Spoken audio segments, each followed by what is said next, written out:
பரவாயில்லப்பா. பையன் பொறுப்பு இல்லாம பேசிட்டானேன்னு கோபப்படாம அவனை பாஸ் பண்ண வச்சுடுப்பா.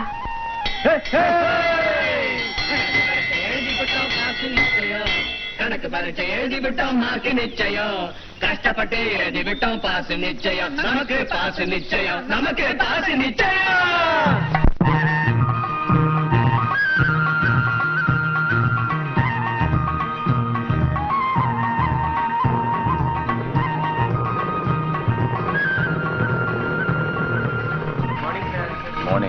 என்னடா பசங்களா, பரீட்சையெல்லாம் முடிஞ்சிருச்சா?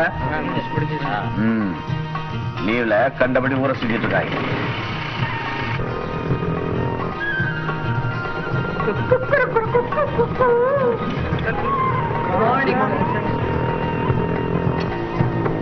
அம்மா, நீங்க தாமா ஐயா கிட்ட எடுத்து சொல்லணும். அவரே வரார் போல் இருக்கு, அவர்கிட்டயே பேசி பாருங்க.